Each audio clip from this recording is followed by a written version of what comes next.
Muy bien. Cuando usted estudia la lección en el día lunes, se da cuenta realmente qué fue lo que sucedió, qué fue lo que hizo Jesús al estar en el templo, cuál fue la reacción de él al llegar allí mismo al templo.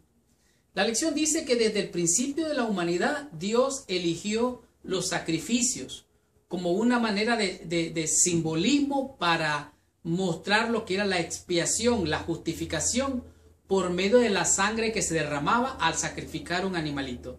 Sin embargo, ese sacrificio solamente era por fe lo que hacía que la gente fuera justificada o perdonada. O sea, la salvación siempre fue por gracia, por fe en el sacrificio de ese animalito. Así lo muestra Génesis con el sacrificio primero que hizo Dios ante Adán y a Eva al cubrirlos con las pieles de aquellos animales que ciertamente sacrificó. Asimismo fue con Caín y Abel. Abel ofreció mejor sacrificio al ofrecer un sacrificio, un animalillo. Sin embargo, Caín ofreció otro sacrificio, ofreció vegetales, ofreció verduras, ofreció legumbres, que no es lo que Dios pedía. El sacrificio que ofreció Abel fue aceptado. El sacrificio de las verduras y las legumbres fue rechazado por Dios. Eso no lo aceptó Dios. De tal manera que aquí se muestra el tema de la adoración. ¿A quién usted adora? Si se adora a sí mismo como hizo Caín o si adora a Dios. Aquí mismo Dios llamó a Israel para que ellos tuvieran como pueblo este tipo y estilo de sacrificios.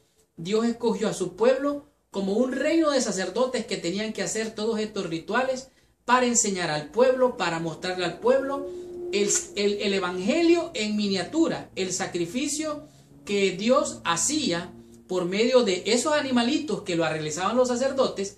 Dios mostraba de esa manera que ellos eran una nación santa, una nación dedicada a Dios. Dice que había establecido el servicio del santuario como una explicación más completa de la salvación en el tabernáculo del desierto, el templo de Salomón y el templo construido después del retorno desde la Babilonia. El evangelio revelaba en los símbolos los tipos del servicio del santuario.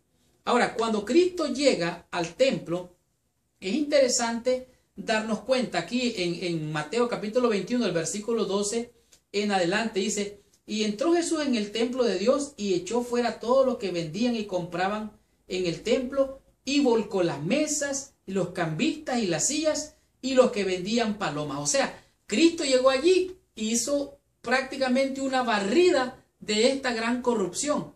Esta gente estaba vendiendo los animalitos, las palomitas, los corderitos, los vendían y los iban a sacrificar, no los sacrificaban, los sacaban de aquí y los metían al otro lado y los volvían a vender, los volvían a vender. Era un negocio tremendo esta venta de animalitos. Además, el templo tenía una moneda que tenían que cambiar esa moneda y ellos ganaban dinero al cambiar la moneda. Podemos decir como se cambian las monedas de un país a otro. Esto es lo que hacía. Dice, estos sacrificios eran realizados por seres humanos caídos y la corrupción se hizo presente aún en el servicio sagrado que Dios había instituido para revelar su amor y su gracia a un mundo caído. Ellos habían desvirtuado realmente el propósito de los sacrificios. Se había destruido en gran medida a los ojos del pueblo la santidad del ritual de los sacrificios. Por eso cuando Cristo llega barriendo con todo eso. Y entonces miren lo que pasa, versículo 14, y vinieron a él en el templo los cojos, los ciegos y los sanó. O sea, eso estaba impidiendo que ellos vinieran a Cristo. Cristo los sanó. Y cuando ellos decían Hosana, Hosana, lo que ellos estaban diciendo es sálvanos, sálvanos, Jesús, Mesías, sálvanos. Y esto es lo que estaba aconteciendo en el templo. Pero inmediatamente los sacerdotes sintieron envidia, sintieron celo, sintieron enojo, sintieron molestia. Y entonces el versículo 16 dice, y le dijeron, ¿oye lo que estos dicen? Y Jesús les dijo, sí, nunca leíste de la boca de los niños y de los que maman, perfeccionaste la alabanza.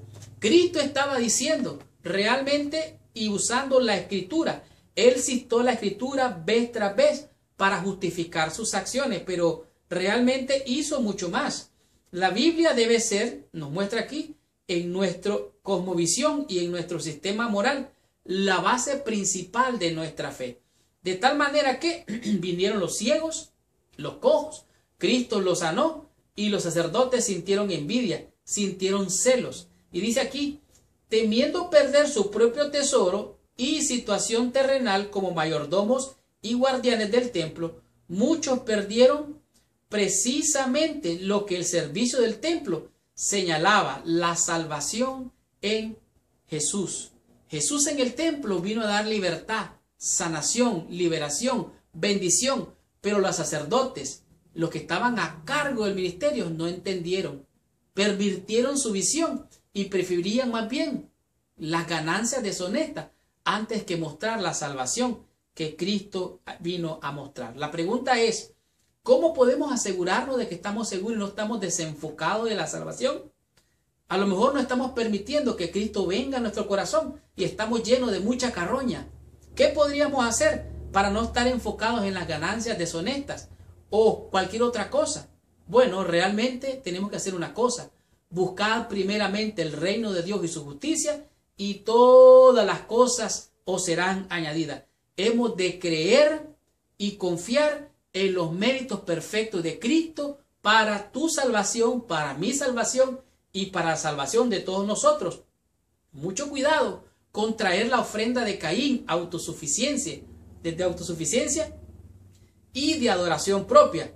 Primero el reino de Dios y después todas las cosas os serán añadidas. El orden correcto de prioridad es Dios, la familia, el trabajo y después todo lo demás. Vuelvo a repetir, Dios, la familia, el trabajo y después todo lo demás. Buscad primeramente el reino de Dios y su justicia y todas las cosas os serán añadidas. Tú eres templo del Espíritu Santo. Algunos piensan, bueno, yo soy templo del Espíritu Santo, tengo que comer verduras. No, tú eres templo del Espíritu Santo. Permite que Cristo venga a morar a ese templo. Comer verduras está bien, es bueno para la salud, pero más que eso, que Cristo habite en tu corazón, porque tú eres un templo. Dios debe habitar en tu corazón. Espero que así sea y es también mi deseo y mi oración. Estudiemos la lección en el día martes y descubramos qué nos enseña en este día la lección con el tema que es ningún fruto. ¿De qué se trata en este día la lección? Veamos qué nos enseña.